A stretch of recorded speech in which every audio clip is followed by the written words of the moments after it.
TV 시청자 여러분 안녕하십니까. 2019년 4월 21일 월요일 오전 11시입니다. 지난 토요일 자유한국당이 광화문에서 대규모 장외 집회를 열었는데, 여기서 황교안 대표는 문 대통령에게 김정은 대변인 역할만 하고 있다고 비판을 했습니다.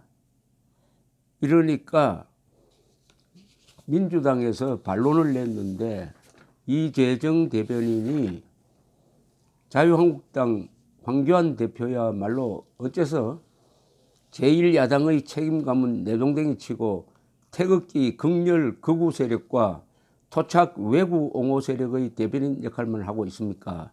라고 이야기를 했습니다. 태극기 극렬 극우 세력이라고 그랬어요. 토착 외구 옹호 세력이라고 했습니다. 한쪽은 김정은 대변인 역할을 하지 말라고 했어요. 김정은 대변인 역할은 사실과 부합하는 정확한 용어입니다.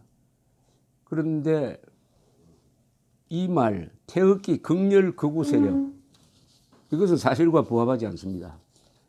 극렬 극우 세력이라고 할 때, 극우는 체제를 지키기 위해서, 주로 자본주의 체제를 지키기 위해서 폭력을 행사하는 사람을 극우라고 합니다. 극우. 태극기 들고 폭력 행사했다는 이야기를 들어본 적이 없습니다. 태극기 들고 화병 던진 사람 봤습니까? 태극기 들고 몽둥이 들고 경찰 패는 사람 봤습니까?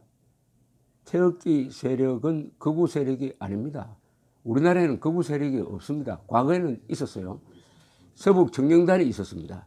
바로 해방 직후부터 건국할 때까지 좌익이 폭력을 행사하니까 우파도 서북 청년단이라고 그래가지고 북한에서 내려온 공산주의를 잘 아는 젊은 사람들이 서북 청년단을 만들어서 대결을 했습니다. 그 서북 청년단의 역할이 없었으면은 대한민국 건국은 어려웠을 것이라고 이야기하는 사람들이 있습니다. 이 사람들이 극우 세력이었어요. 극좌 세력의 극우 세력으로 대결한 거죠.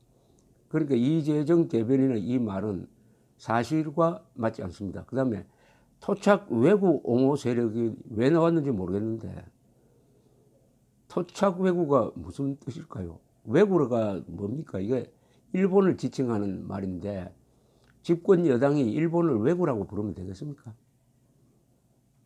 외구는 고려 때 일본 사람을 주축으로 한 해적이 한반도와 중국을 공격한 시절에 만들어진 말입니다. 외구란 말.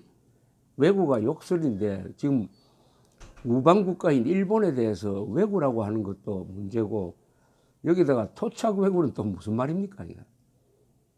일본은 만만하니까 얼마든지 욕해도 되고, 김정은에 대해서는 꼬박꼬박 국무위원장이라고 붙여주는 이재정 민주당 대변인이 있는 이 문재인 세력, 말을 너무 사납게 합니다. 그리고 무엇보다도 사실과 동떨어진 이야기를 하고 있습니다. 나온 김에 요사이 색깔론이라는 이야기를 하는데, 여기에 대해서 좀 말씀을 드려야 되겠습니다. 이 정권에 대해서 비판을 하면은 또 색깔론 들고 나온다, 이런 답이 바로 나옵니다. 적답이 바로 나와요. 근데 색깔론이 뭐냐? 이념 논쟁입니다. 이념 논쟁. 빨갱이냐 아니냐 이 말이죠. 결국 빨갱이냐 아니냐 이 말인데, 색깔론을 들고 나온 사람, 최근에 색깔론을 들고 나온 사람은 문재인 대통령이었어요. 지난 3월 1일 그 의미가 깊은 3.1운동 100주년 기념사에서 느닷없이 색깔론을 들고 나왔습니다. 즉 빨갱이란 말을 들고 나왔습니다. 빨갱이가 색깔 아닙니까? 요지는 독립운동가까지도 빨갱이로 몰아서 괴롭혔다, 이런 이야기죠. 근데 그런 사실이 별로 없어요. 독립운동가를 빨갱이로 몰아서 괴롭힌 사실 저는 기억하지 못합니다. 또 일제시대 때 빨갱이란 말이 만들어졌다, 일제시대 때 독립운동가를 폄하하기 위해서 빨갱이란 말이 만들어졌다고 주장을 했는데 그것도 사실과 부합하지 않습니다. 그런데 그 중요한 기념사에서 빨갱이란 말을 이야기하니까 비로소 젊은 사람들까지 아, 빨갱이란 말이 있었구나 하고 이제 사전을 찾아보는 지경이 됐으니까 최근의 색깔론은 문재인 대통령이 만든 겁니다. 그런데 색깔론은 필요합니다. 왜냐? 한반도의 대결 구도의 핵심은 민족사의 정통성이 어디 있느냐? 우리 민족은 신라가 삼국통일한 7세기 말부터 하나의 대원칙을 지켜오고 있습니다. 한반도에서 한민족을 대표하는 정통국가는 하나여야 한다는 겁니다. 이런 대원칙은 세계적으로 보면 좀 드문 일입니다. 독일은 독일을 대표하는 나라가 뭐 수십 개였던 적도 있습니다. 지금도 오스트리아, 독일로 나눠져 있습니다. 그런데 한국은 한반도라는 요 좁은 공간에서는 정통국가는 하나밖에 없다 이거죠. 그래서 북한이냐 대한민국이냐가 정통성 싸움을 하고 있습니다. 민족사적 정통성 싸움을 하고 있습니다. 여기서 결판은 이미 났습니다.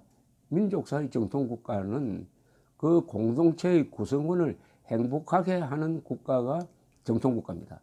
북한은 주민들을 괴롭혀서 불행하게 만들었습니다. 남한보다 10년 짧게 살고 키도 10cm나 작아지고 그래서 이미 정통국가의 승부는 나버렸습니다. 즉 대한민국만이 한반도의 유일한 합법국가입니다. 그래서 대한민국 헌법 제3조가 대한민국 영토는 한반도와 그 부속도서로 한다 이렇게 명쾌하게 못을 박았고 이것을 뒷받침한 게 유엔입니다. 유엔 총회 1948년 12월 10일 결의는 공정한 선거를 통하여 수립된 대한민국 정부는 한반도의 유일한 합법정부라고 국제적으로 공인했습니다. 자, 정통성 싸움은 이제 끝났습니다. 두 번째는 투쟁은 뭐냐? 삶의 양식을 놓고 다투는 싸움입니다. 사회주의적으로 살 거냐? 배급경제에 의존해서 살 거냐? 자유민주주의적으로 살 거냐? 언론 자유를 누리면서 살 거냐? 이 싸움은 지금도 계속되고 있습니다. 따라서 한반도의 대결 구도는 민족사의 정통성과 삶의 양식을 놓고 다투는 타협이 절대로 불가능한 총체적 권력투쟁입니다. 타협이 절대로 불가능한 총체적 권력투쟁에서 가장 중요한 것은 자유민주주의에 반대하는 이념을 가진 세력이 정치를 한다든지 집권을 한다든지 국회에 들어간다든지 청와대에 들어가는 것을 막는 것입니다. 그렇기 위해서 우리는 통일 그리고 통일 이후 때까지도 당신은 공산주의자냐 아니냐, 당신은 공산주의를 좋아하는 사람이냐 반대하는 사람이냐를 물어야 합니다. 이것이 색깔론입니다. 색깔론을 법적으로 뒷받침하는 게 바로 국가보안법입니다. 국가보안법은 헌법에 기초를 하고 있습니다. 헌법과 국가보안법이 모든 국민들에게 색깔을 분명히 하라고 명령을 하고 있습니다. 즉 공산주의를 적으로 보아야 한다. 공산주의를 악으로 보아야 한다. 이것이 대한민국 국민의 자격이다. 물론 저 남태평양에 우리가 살고 있다면 색깔론 할 필요 없이 살 수가 있습니다. 그러나 대한민국은 공산 집단인 북한 노동당 정권과 이념 투쟁 그리고 무장 대결을 하고 있는 입장이기 때문에 색깔론을 우습게 여기면은 어떻게 되느냐? 지금 이런 세상이 되는 거죠. 오늘날 문재인 정권이 등장할 수 있었던 것은 국민들이 색깔 논쟁을 제대로 하지 않은 결과입니다. 그래서 색깔론을 다시 지금 제기하고 있는 게 그래도 온건하게 하고 있죠. 문재인 대통령의 하는 역할을 보면은 김정은의 수석 대변인이란 말도 아주 부드러운 말입니다. 그보다 훨씬 더 험한 말이 나와야 그것이 오히려 정확하다고 볼 수가 있는데 수석 대변인 역할을 한다고 하면 발끈합니다. 왜 발끈합니까? 이유가 있으니까 발끈하는 건 아닙니까? 그래서 색깔론을 제대로 해보자. 색깔 논쟁을 제대로 해보고 모든 국민들이 눈에 불을 켜고 민주투사를 자처하는 사람에게 질문을 해야 됩니다. 당신은 민주주의를 위해서 희생했다고 하는데 어떤 투쟁을 했느냐? 한국에서 내가 민주투사라고 주장하려면은 공산당과 싸운 경력이 있어야 합니다. 내가 독립투사라고 주장하려면은 일제와 싸운 경력이 있어야 되는 것과 똑같은 겁니다. 일제와 싸운 적이 없는 사람이 독립투사라고 하면 되겠습니까? 공산주의와 싸운 적이 없는 사람이, 김일성, 김정은을 반대한 적이 없는 사람이 내가 민주투사라고 하는 것은 다 사기입니다. 사기. 그러니까 물어야 합니다. 당신은 공산당과 싸운 적이 있느냐?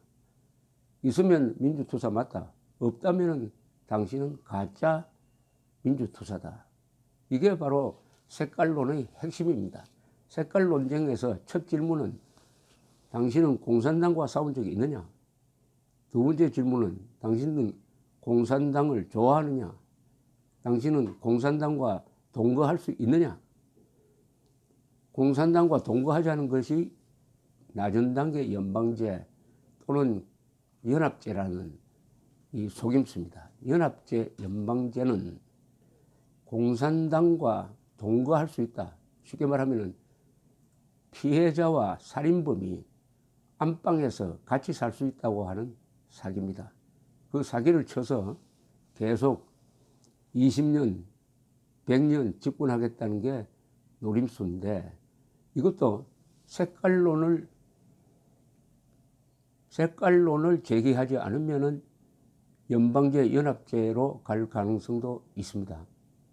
우리는 통일된 이후까지도 색깔론을 치열하게 전개를 해가지고 가짜 민주주의와 진짜 민주주의자를 가려야 합니다. 가짜 애국자와 진짜 애국자를 가르는 것은 색깔론을 통했습니다. 질문은 당신은 공산당과 싸운 적이 있느냐입니다. 감사합니다.